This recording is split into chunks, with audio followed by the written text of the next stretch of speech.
Alors, bonjour, donc je Oui. suis Luc. Nous n'avons pas eu le temps Non, on a d'échanger rien trois eu le mots temps. avant, donc ça va être un passage de main un petit peu Oui. musclé. Donc toi, tu es de Wikipédia, c'est ça? Ou je Alors confonds? non, je suis Absolument pas de pas. Wikipédia, ça tombe De... bien, mé- ça fait une merveilleuse intro. Ah super, bon bah Euh, voilà, l'erreur était parfaitement volontaire. Donc moi je suis de Wikimedia Oui, France, puisqu'il y a Wikimedia Deutschland, il y a c'est ce qu'on appelle des chapters en fait, qui sont des associations nationales de promotion des projets Wikipédia. attends, Wiki décaler un peu comme ça. en général. Comme ça, Ok, on sera un peu plus face à la caméra. À d'accord. toi en tout cas, c'est Ok, toi qui est important. d'accord. Donc là c'est bon. Oui, Je oui, te allez regarde vas-y, toi, hein, on est oui, si tu d'accord, veux, hein. oui, oui, c'est bien. Wikimedia n'est absolument pas responsable de ce qui se passe, en tout cas Wikimedia France, de ce qui se passe sur Wikipédia. Donc ça ne sert à rien d'envoyer votre lettre de réclamation pour diffamation ou Ça défoule. correction. Enfin, ah oui mais non. Et en fait non, on est vraiment dans une idée de la promotion de la culture libre et des projets wiki, l'accompagnement de la communauté dans leurs projets. Par exemple par la signature de partenariats quand il y en a besoin, par le fait de financer certaines activités, d'organiser, où là du coup on a 8 salariés actuellement, bientôt 9 je crois. Moi je suis pas dans l'organisation salariale, donc je suis vraiment Ok. bénévole. Et du coup, voilà, Wikimedia France, c'est une association qui a été créée en 2004 et qui vraiment a cet objectif de promouvoir et d'accompagner l'utilisation des projets wiki, que ce soit d'un point de vue logistique, par du coup des financements, de l'accompagnement, de la formation, d'un point de vue légal aussi, parce que du coup c'est la promotion du libre, c'est une bataille qui se mène sur tous les fronts. Et notamment sur celui du point de vue légal. Après, on n'est pas juriste, mais on soutient les différentes organisations qui s'en occupent. Voilà. Voilà. D'accord. Donc, tu disais c'est une association Oui, avec 8 salariés, donc c'est important, c'est des moyens importants. oui. Moi, c'est une question que j'aime bien poser sur les associations, c'est d'où vient le pognon vulgairement, parce que pour moi c'est un sujet important. Bon, on a dans le milieu associatif des choses très différentes, Mhm. avec des associations parfois qui sont voilà, des trucs qui ont des comptes à rendre à des organisations politiques ou des entreprises, etc. C'est un milieu qui est très hétéroclite. Donc pour moi c'est important de savoir par l'argent et par le financement, parce que souvent le financement définit quand même, C'est le nerf de la guerre, voilà, c'est on le est nerf de la d'accord. guerre, et quand on doit de l'argent à quelqu'un, en général, on lui est redevable de beaucoup de choses. Alors, on a une grosse partie qui vient on a une partie qui vient de nos dons, puisque chaque année on fait une campagne de financement qui est en cours ou vient de se terminer. Je ne sais plus exactement, mais du coup qui permet d'avoir une partie de nos fonds qui viennent directement des dons. Une autre partie qui vient de la fondation, donc l'organisation qui chapeaute un peu tous les chapters et qui donc eux s'occupent de l'hébergement de Wikipédia notamment et des autres projets wiki, parce qu'il ne faut pas oublier qu'il n'y a pas que Wikipédia, il y a aussi Wikicommons, Wiktionnaire, je ne vais pas tous vous les faire, il y a Wikivoyage, il y a Wikidata notamment aussi, qui est assez intéressante et qui mobilise pas mal de gens en ce moment. Voilà, donc on a énormément de projets et du coup, il y a une grosse partie de nos subventions qui viennent de la fondation, en fait, qui du coup nous reverse parmi ses propres campagnes de dons. Enfin, c'est un système de financement international dont, franchement, je ne saurais vous expliquer exactement comment ça fonctionne, parce que je suis pas membre du CA. Enfin, je suis Oui. Il me bénévole. semble quand même que, en gros, il y a une tête qui récolte notamment l'argent pour faire fonctionner quand il y a des campagnes de dons tous les ans sur Wikipédia, et qui, je Ouais. crois, en reverse Voilà, c'est ça. C'est la fondation qui oui, récupère l'argent et qui au niveau après international, et reverse qui reverse à au chaque. chapter. Voilà. Ensuite, on touche des subventions. On a des dons spontanés de personnes qui sont d'ailleurs très généreuses et qu'on remercie beaucoup. Et on a également pour des événements des subventions parfois d'entreprises, mais qui sont spécifiques sur des événements et qui n'ont donc pas de contrepartie et qui sont affichés comme ne donnant pas lieu à des contreparties. C'est-à-dire qu'on est vraiment, euh, on essaye vraiment de pas se brider. D'ailleurs, en général, les bénévoles ont assez peu, se préoccupent assez peu de savoir qui donne l'argent, puisqu'on n'est pas, c'est pas quelque chose dans notre fonctionnement qui impacte, parce qu'on veut vraiment rester le plus indépendant possible. Voilà. Très bien. Et du coup, les projets wiki, en quoi ça consiste ? Alors, les projets wiki, donc quand je parle de projets wiki, en fait, je parle des sites internet qui sont donc autour de Wikipédia. Donc il y a Wikimedia, il y a Wikimedia Commons, donc qui sert à gérer les images. Les médias en général. Les médias en général, donc son, vidéo. Ensuite, il y a Wikidata, qui est la partie sémantique de Wikipédia, qui permet d'avoir une base de données et de relier, et qui est très pratique notamment pour les wikis en différentes langues. Ça permet de centraliser tous les éléments, quelle que soit sa langue. Ça permet aussi d'avoir des grosses bases de données et de faire du Sparkle.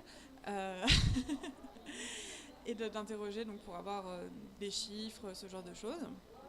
Ensuite, on a le Wiktionnaire, qui est un projet qui marche très bien et qui a une grosse contribution de une communauté très active en France, et qui, du coup, sur le même principe que l'encyclopédie, cherche à remettre au goût du jour des mots, à parler un peu de leur histoire, de leur étymologie, et d'aller plus loin que ce que peuvent faire les dictionnaires papier, puisque du coup, on est sur le web, on a toute la place qu'on veut, finalement. Vous avez différents projets Wikispaces, Wikivoyage, qui sont des projets plus spécifiques, Wikiniversité, qui sont des projets spécifiques, comme leur nom l'indique, en fait, à une catégorie de wiki. Vous avez MediaWiki, qui est la plateforme qui permet donc de créer son propre wiki, qui sert notamment de base à des centaines de sites de fans de communautés. Parce qu'il y a le logiciel lui-même qui permet de voir. Qui utilise du coup du code wiki, voilà. Et on a, je voulais en parler d'un qui était assez intéressant. Donc on a le MetaWiki qui permet donc de rassembler tous les wikis et les participations et de travailler tous ensemble. En fait, on s'en sert beaucoup dans la partie associative puisque ça permet de coordonner les projets. Et le dernier dont je voulais parler, bon, ça me reviendra plus tard. Bon, mais, on peut regarder sur l'ordinateur si tu veux. Oui, non, mais c'était un des projets. Voilà. Wikisource, okay. Voilà. Wikisource. Donc Wikisource qui permet donc une fois qu'on a numérisé des ouvrages, d'en faire des EPUB entre autres, et donc d'avoir le texte en clair. C'est des livres qui sont dans le domaine public ou c'est licence libre, c'est ça ? Exactement. Et donc le principe de tous ces projets, mis à part les dérivés de MediaWiki, donc les choses qui sont faites par des gens indépendamment de notre volonté, tous ces principes-là, ce qui prime, c'est la licence libre et l'ouverture des données et l'accès du plus grand nombre à la culture de façon générale. Voilà. Ok, et donc du coup, par rapport à tous ces projets, tu disais tout à l'heure, il ne faut pas envoyer vos courriers de réclamation parce qu'on n'intervient pas, c'est-à-dire que l'association ne va pas aller voir tel article sur Wikipédia avec des gens qui s'étripent, des choses comme ça, pour faire un arbitrage. Vous n'êtes pas responsable du contenu et de l'édition. Alors du coup, vous intervenez sur quoi ? On intervient un peu comme ce que je viens de vous faire sur des présentations au public et de façon générale. Bon, alors là, on est en ligne, etc. Mais on intervient aussi dans les classes. On a un agrément de l'éducation nationale, par exemple. On intervient aussi par exemple, dans les établissements culturels pour faire des éditatons. Donc des journées contributives où on apprend aux gens à contribuer sur Wikimedia, sur les projets wiki de façon générale. On intervient avec du prêt de local ou de matériel pour des projets photographie, par exemple. On a un projet qui s'appelle Wikicheese, qui consiste à photographier les fromages de nos régions. Du coup, on a un studio photo, du matériel, on finance l'achat des fromages, etc. Enfin, faut aller sur le projet et puis proposer de faire le vôtre dans votre ville. On organise des événements, notamment comme Wiki Love Monuments, qui est le plus grand concours photographique international et qui du coup consiste à prendre en photo des monuments historiques et donc on valorise ces photos. On a 10 gagnants et on met en valeur ces photos et elles servent à illustrer les articles. Donc il y a à la fois l'aspect esthétique comme dans n'importe quel concours photo, mais il y a aussi l'aspect pédagogique. Et donc par exemple la photo qui a gagné cette année avait un fort aspect pédagogique puisque alors c'était là où il y a des émettes urbaines, et c'était une photo de voitures brûlées en fait dans le paysage, donc c'est à Rocamadour je crois. Et du coup c'était assez intéressant d'avoir la photo. Voilà. Est-ce que dans ce travail-là, y a également une prise de contact? Alors, Oui. je suis plus très à jour sur ce qui se passe.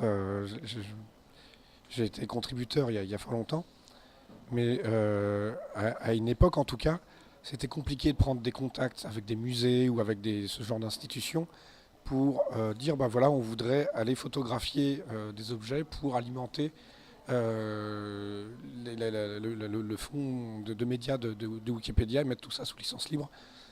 Et à l'époque, il y avait vraiment ce souci les gens n'étaient pas crédibles. Et donc, en fait, alors, en plus, ça, les musées avaient souvent des logiques commerciales en disant c'est à nous, on veut garder le droit d'exploitation.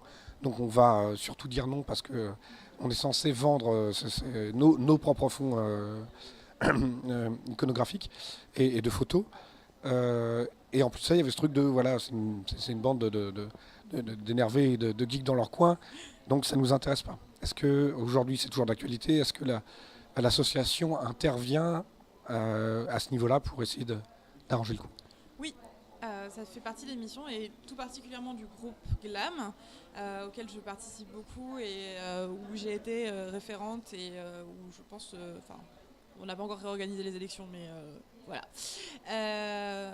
Donc du coup, je travaille beaucoup. C'est vraiment l'idée de pouvoir accompagner les utilisateurs à la fois dans le point de vue technique, mais aussi dans le point de vue un peu plus administratif, de signature de partenariats, de conventions, même si on se rend compte que les institutions culturelles aiment bien nous inviter pour faire des éditatons, des journées contributives. C'est un aspect très événementiel, ludique. Voilà. Mais derrière, qu'est-ce qu'on fait de ces images? C'est encore des questions qu'on se pose. Comment on fait ça correctement et notamment pour les imports massifs d'images? Comment on les réutilise, comment elles sont mises en valeur derrière par les institutions. Et surtout, en fait, nous, ce qu'on aimerait passer, c'est du fait que là, actuellement, c'est la communauté qui fait du travail pour les institutions en mettant leurs fonds en valeur sur les projets. Et on aimerait bien que ce soit les institutions qui se forment et qui, du coup, contribuent d'elles-mêmes. C'est ce qui a été un peu mis en place, par exemple, à Toulouse, avec le projet Phébus, qui a démarré en 2008. Et qui est toujours d'actualité et qui marche toujours. On a toujours des imports réguliers et qui en fait consiste à verser des images des musées de la ville de Toulouse, entre autres, sur Wikicommons et surtout aussi à Wikidata. Enfin voilà, maintenant on a des utilisateurs qui sont formés et à l'intérieur des musées et c'est pour nous, c'est vraiment... Donc il y a un changement de mentalité de ce côté-là, parce que j'ai souvenir de déclarations d'Isabelle Attard. Donc Isabelle Attard, pour la resituer, était, alors je ne sais pas son titre exact, mais était responsable du musée de la tapisserie de Bayeux, si ma mémoire est bonne. Et elle est devenue députée.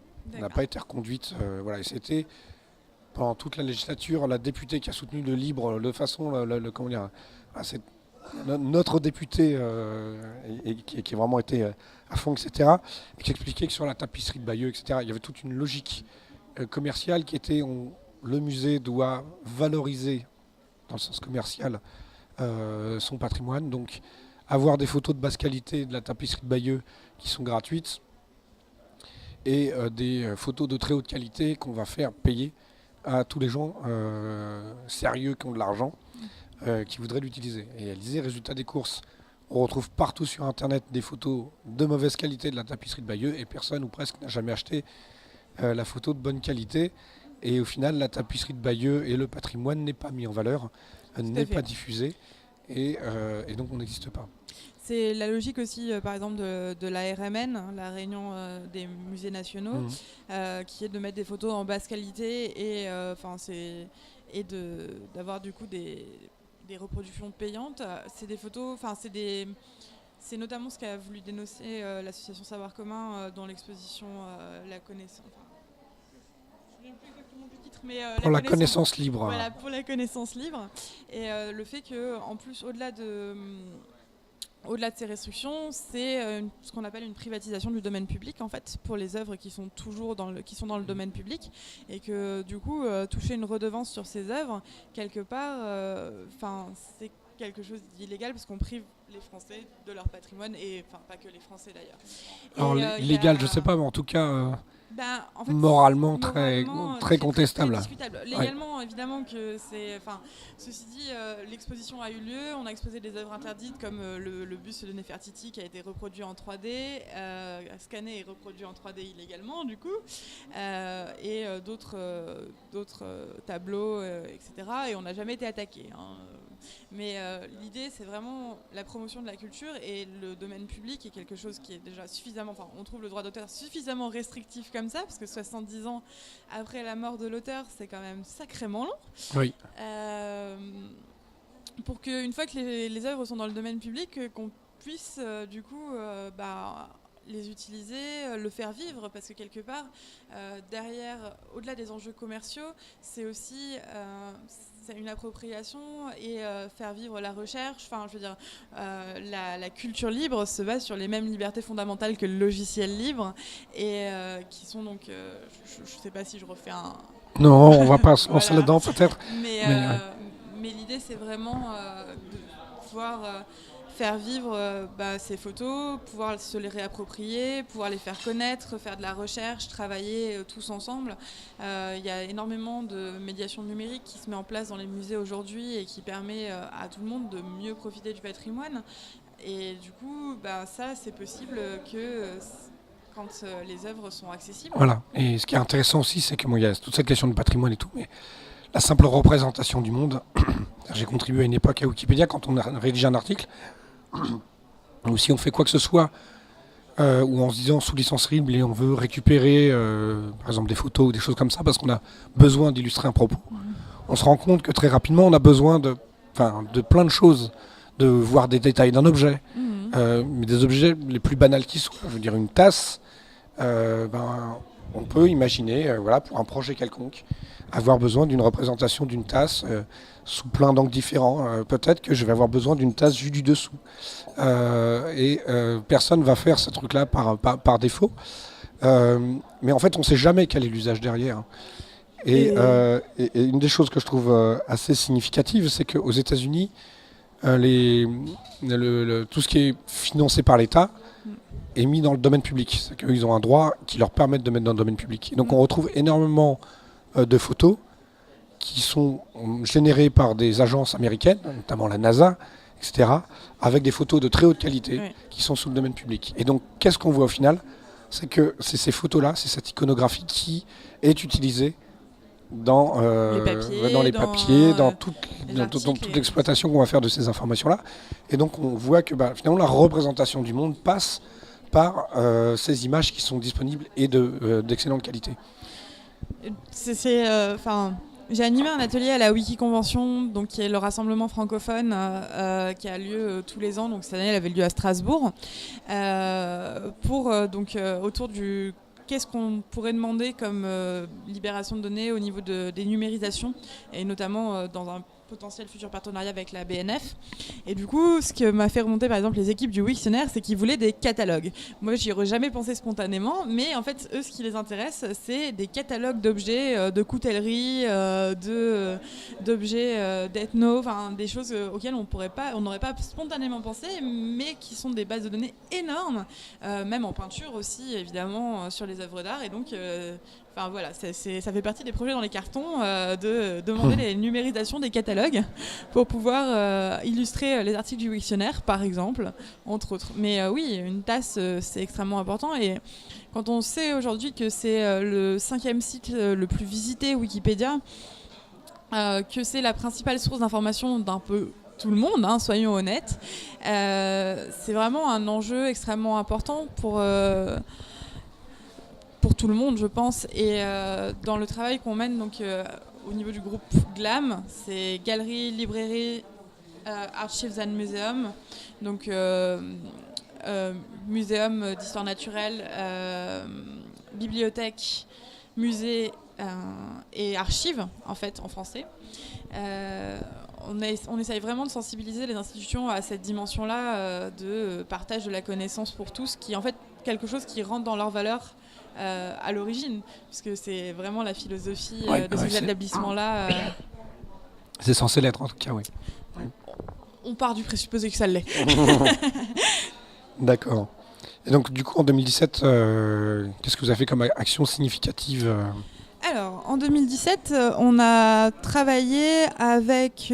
Enfin, on n'a pas travaillé avec, mais on est allé, par exemple, au Louvre, où il y a des contributeurs très actifs qui ont croisé les bases de données Wikidata avec les salles du Louvre et la géolocalisation des objets, et qui donc ont pour but de prendre en photo toutes les œuvres du Louvre de façon systématique, donc salle par salle, des 35 000 objets exposés. Donc c'est un projet qui est encore en cours, mais voilà.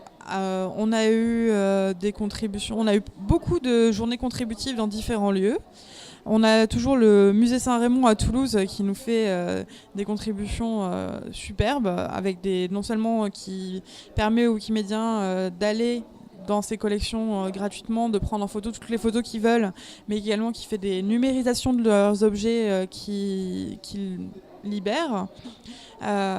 Et qui en plus nous mettent tout ça à jour sur la base de données avec les photos en face de l'identifiant Wikidata de chaque objet et son numéro d'inventaire. Vous pouvez pas savoir comment c'est super pour les gens qui travaillent sur ces questions-là. C'est vraiment un travail de dingue, et on les remercie. On a fait des éditations avec les archives nationales et différentes archives en France, notamment par exemple dans l'Hérault, où on a eu un éditaton femmes et féminisme sur les archives, donc pour sortir les... Attends, j'ai changé parce qu'en fait, on est vraiment de profil. Moi, c'est pas important, c'est toi. Non, non. C'est là important qu'on reste face à face, parce qu'on est dans un dialogue, Oui, oui. mais il faut quand même, ça fait un petit moment que c'est pas terrible, mais bref, qu'on soit un petit peu plus face caméra. Ouais, c'est mieux comme ça. Nickel. Du coup, oui, éditaton femmes et féminisme. Alors, les éditatons, c'est des journées contributives, c'est hyper sympa parce que du coup, le matin, on apprend tous à contribuer, et l'après-midi, on contribue sur des sujets qui ont été choisis avec les institutions qui nous accueillent. Donc, il y a des éditatons un peu partout, mais là, hier, on était à la Gaîté Lyrique pour contribuer sur les femmes et le sport. Et après, on a enchaîné sur une fondue patinage artistique, c'était super, sur les championnats d'Europe féminins. Et les gens qui viennent sur ce genre d'événement, ce sont des contributeurs à Wiki, enfin au projet, des adhérents de l'association? Eh bien, justement, ça permet de mixer, en fait. On a des gens qui viennent pour contribuer parce qu'ils se disent ça fait longtemps, ou alors j'ai envie de voir des gens, et puis c'est sympa, et qui sont déjà contributeurs et qui ont déjà des idées de ce qu'ils veulent faire. Et il y a des gens qui n'y connaissent rien, mais qui sont spécialistes du sujet ou qui sont intéressés par le sujet et qui viennent et qui découvrent comment est-ce qu'on crée un article Wikipédia, comment est-ce qu'on crée son compte sur Wikipédia, comment est-ce qu'on ajoute une image, etc.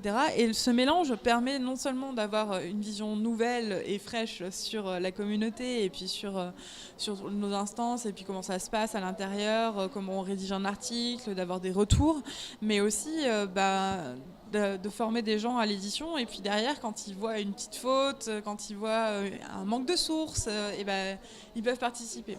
On est particulièrement sensible à le faire dans le cadre de bibliothèques, et en ce moment j'en parle parce que c'est un peu notre événement phare du moment.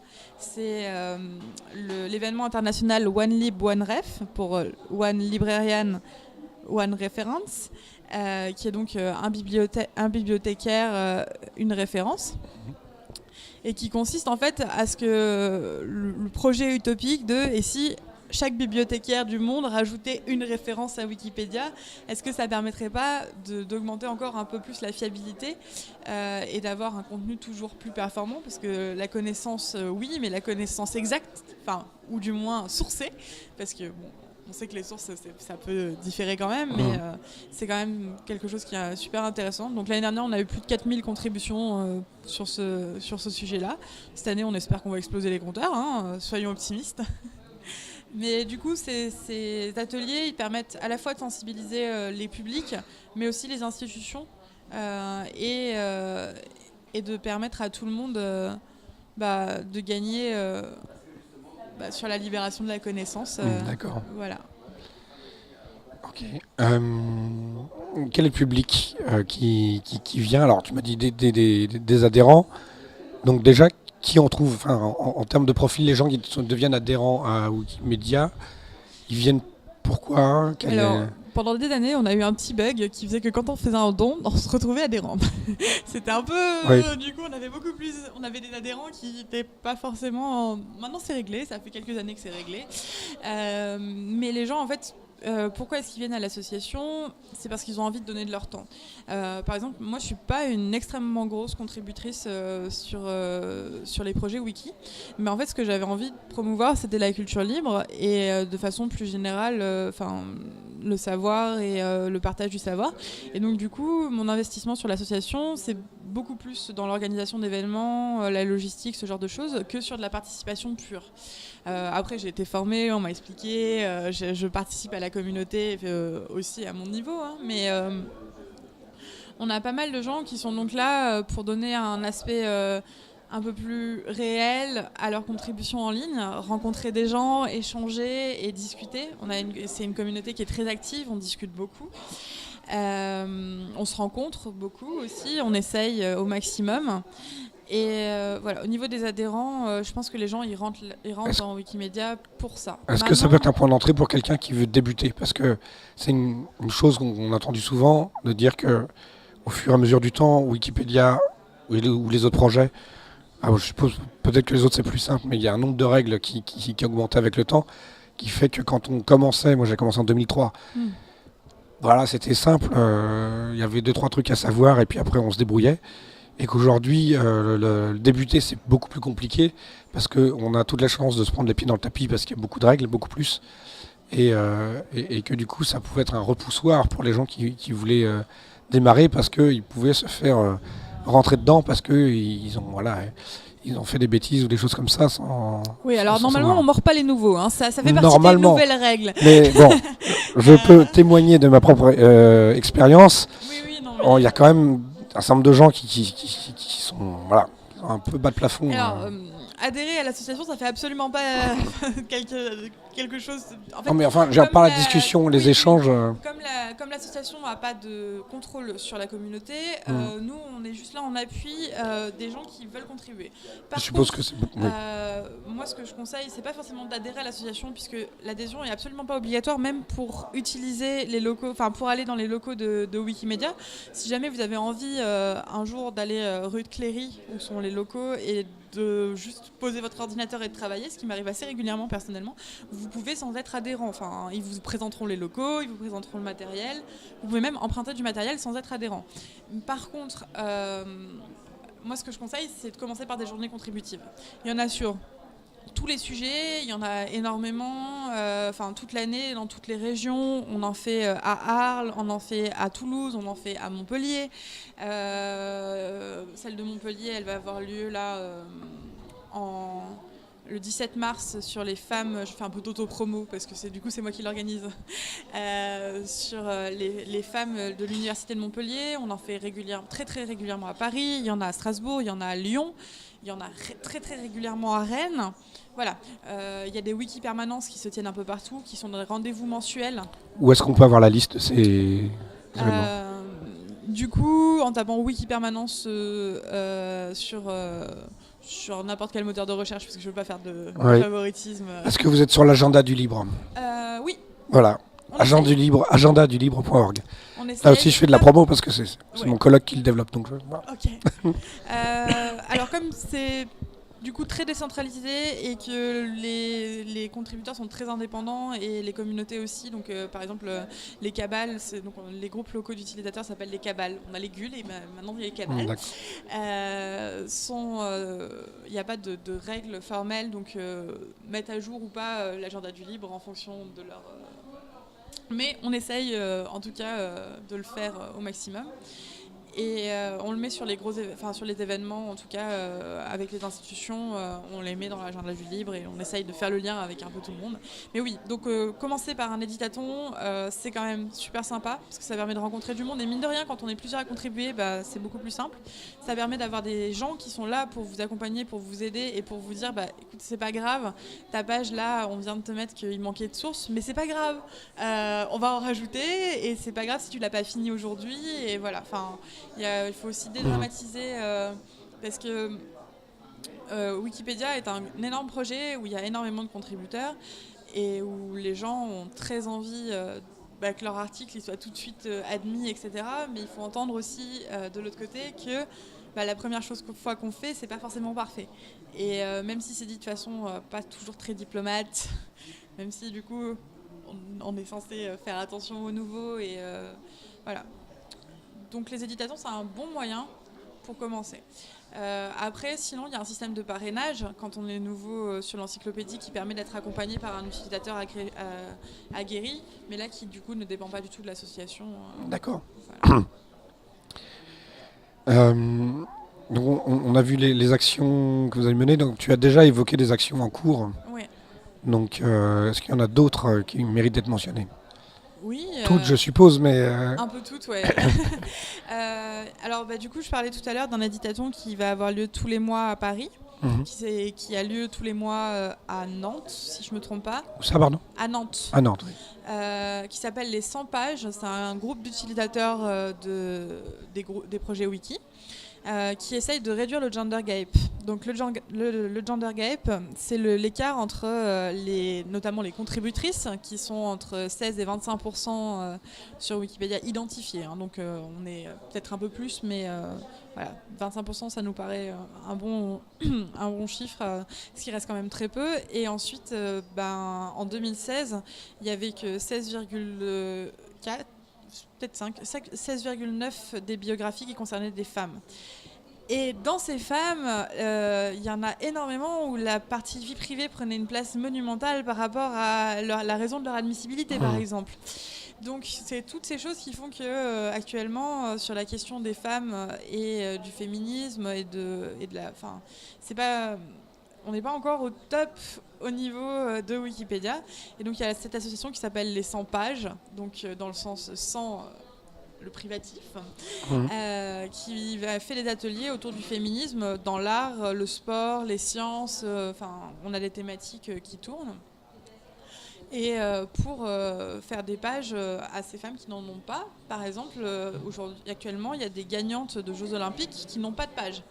Voilà, ce qui est impensable pour n'importe quel gagnant des Jeux Olympiques. De même, les biographies sont pour beaucoup à reprendre, pour essayer de qualifier la première femme, par exemple Irène Joliot-Curie, est la première à avoir eu un double prix Nobel. C'est la première personne à avoir eu un double prix Nobel, pas la première femme, genre la première personne tout court. Et en fait, on essaye aussi du coup de travailler sur ces questions-là. Il y a des projets comme Wikiloves Africa. Les Wikiloves, en général, ce sont des concours autour des photographies. Il y a... mais ce sont des projets à chaque fois internationaux en fait. En local, nous on travaille sur des projets avec des institutions qui sont peut-être moins médiatisés, moins mis en valeur, mais qui sont tout aussi importants parce que ça permet d'avoir des salles, de pouvoir parler avec les contributeurs et d'être vraiment proche. Là, je vous disais, j'organise actuellement un éditaton avec l'Université de Montpellier. Il y en a d'autres qui s'organisent un peu partout en France très régulièrement et ça donne des choses intéressantes. Par exemple, on a fait un dataton, donc le principe toujours de 24 heures pour réfléchir en temps très limité avec des équipes, avec les archives nationales, autour de qu'est-ce qu'on fait de leur jeu d'archives, de leur jeu de data. On a toute une liste d'affiches communistes. Qu'est-ce qu'on en fait, comment on les réutilise. C'est des réflexions qui sont en cours. On espère bientôt mettre en place un week-end pour réfléchir à ces pratiques autour des datas et des œuvres d'art et puis de la réutilisation. Voilà. Le groupe GLAM a aussi pour projet de mettre en place un réseau professionnel parce qu'on s'est rendu compte que régulièrement les personnes qui participaient et qui étaient dans leurs institutions se sentaient parfois un peu seules. Alors on a envie d'animer la communauté et de les mettre en place. Je continue, je t'abandonne une seconde parce qu'on a un téléphone qui sonne. Je vais l'arrêter. Vas-y, continue. Oui, du coup, ces personnes se sentent parfois un petit peu esselées dans leur pratique parce que elles sont pas forcément accompagnées ou alors même elles ont juste pas tous les outils techniques, etc. Et donc du coup, animer un réseau, ça pourrait permettre de... Je suis désolée, c'est un peu compliqué du coup de continuer toute seule. C'est pas facile. Voilà, ça pourrait leur permettre donc de se sentir plus accompagnée et plus sereine, et puis de voir les expériences qui se sont bien passées ailleurs, en fait, tout simplement. Voilà. D'accord.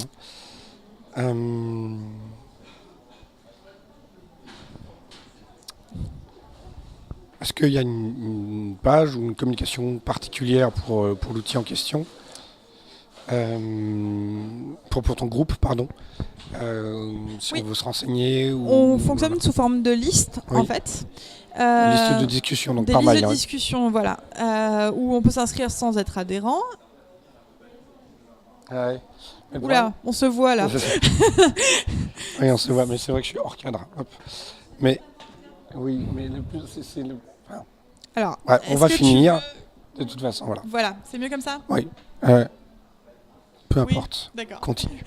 On fonctionne pas mal sous forme de liste. Après, on a le Meta, qui est le MetaWiki, qui rassemble tout ce qui est autour des glams. Donc, je crois qu'il y a le lien dans la description de la conférence, et puis sur Twitter. Et de toute façon, voilà. Glam, c'est un mouvement international. On a travaillé notamment avec le Met, par exemple, à l'international, qui nous ont versé un truc comme 17 000 fichiers. Ouais. Le musée, alors je vais pas dire de bêtises, mais je crois que c'est l'art contemporain à New York. C'est le musée d'art contemporain de New York. Je crois. En tout cas, quelque chose dans cet ordre-là, oui. Voilà, quelque chose dans cet ordre-là.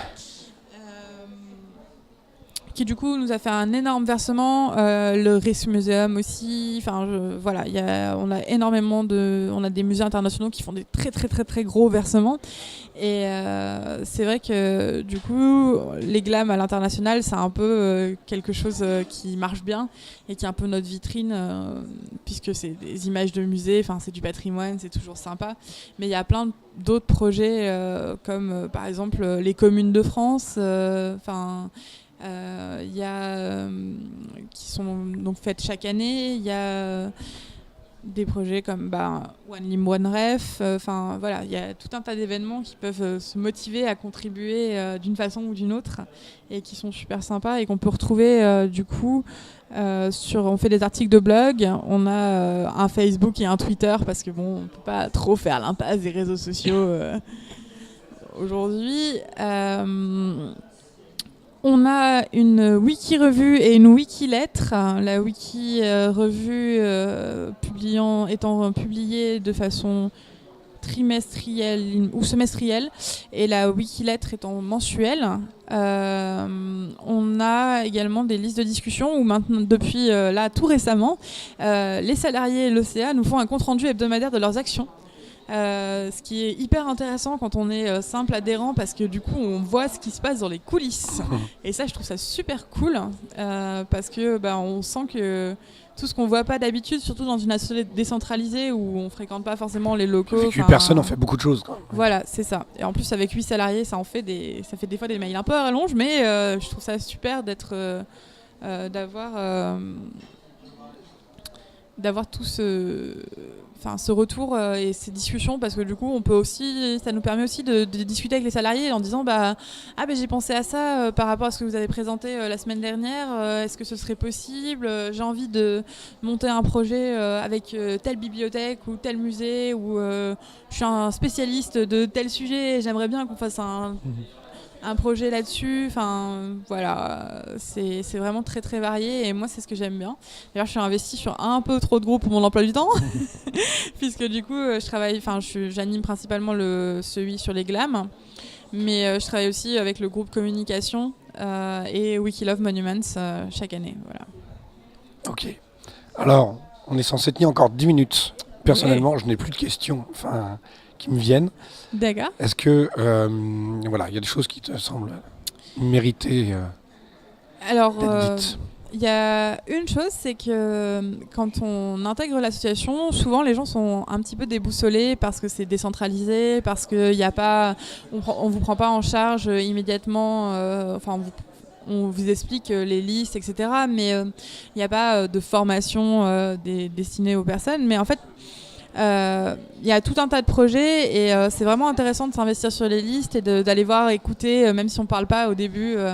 Et surtout de ne pas hésiter surtout à venir aux événements, même qu'on soit adhérent ou pas adhérent, pour rencontrer des gens qui vont vous parler de leur passion parce que enfin, ce que j'ai découvert moi en rentrant dans Wikimedia l'année dernière, parce que ça fait qu'un an que je suis adhérente en fait, c'est vraiment une communauté et des gens passionnants et passionnés en fait. Et je trouve ça génial parce que je suis pas du tout informaticienne à l'origine.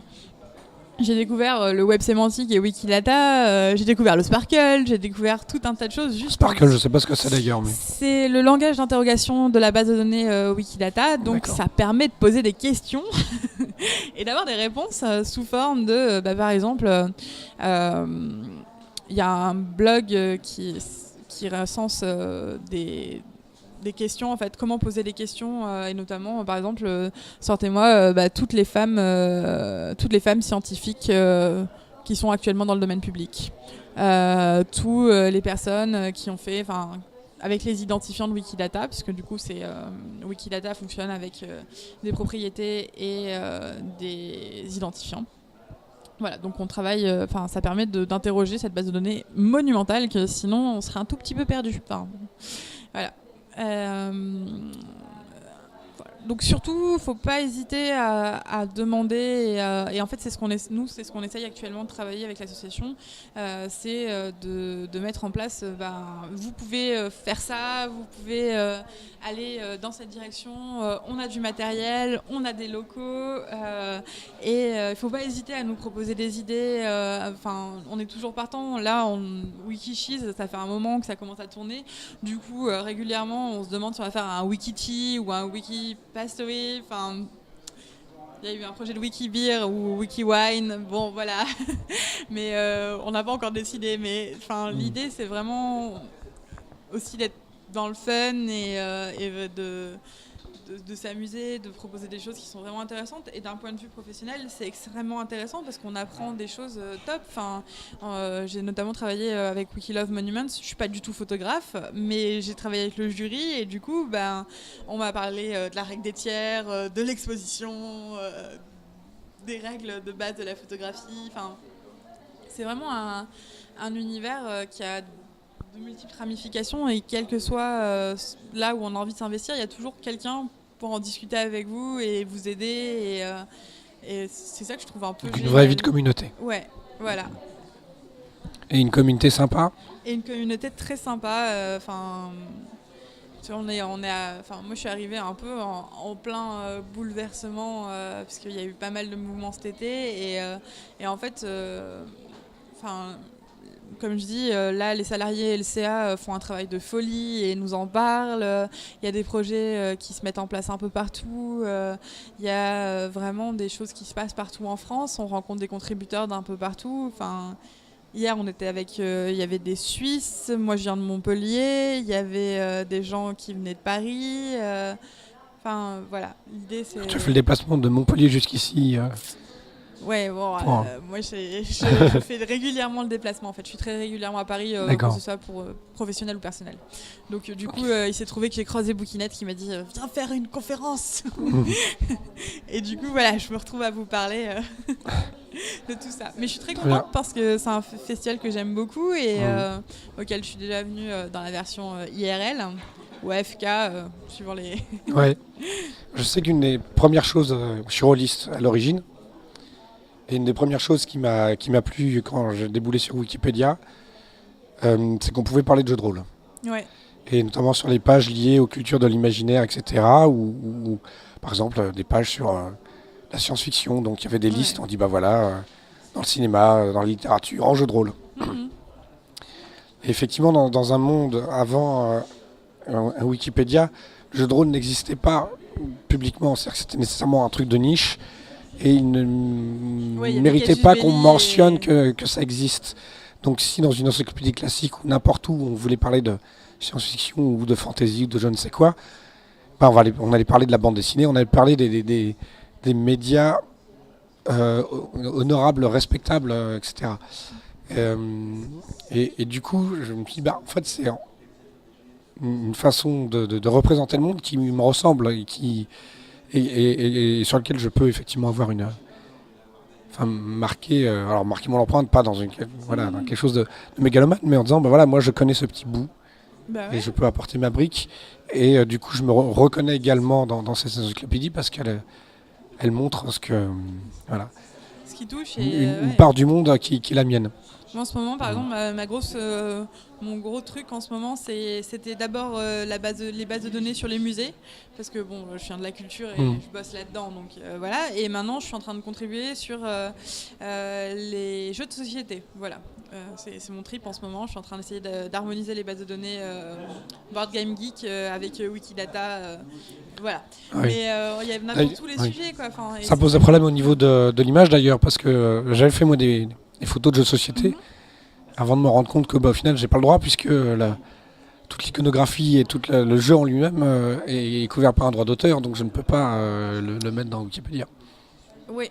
Alors, c'est quand même de la promotion. Enfin, je veux dire, ça rentre dans les cadres de montrer, de parler de l'œuvre. Mhm. Et donc, du coup, on peut, sur les jeux de société, enfin, alors, je suis pas spécialiste en propriété intellectuelle, Ouais. mais il me semble qu'on peut quand même prendre une photo du jeu pour illustrer un article, dans le sens où on parle. C'est à des fins d'illustration, en fait. Comme D'accord. quand dans une revue, ils prennent une photo pour Il y a une faire, différence entre scanner le jeu voilà, il y a une et grosse différence entre scanner le jeu et faire une photo d'une partie pour illustrer un article.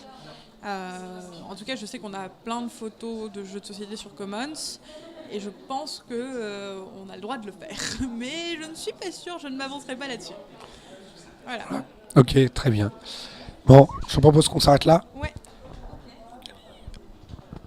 Comme ça, je vais pouvoir boire un peu, essayer de récupérer un minimum de voix. Merci beaucoup à toi.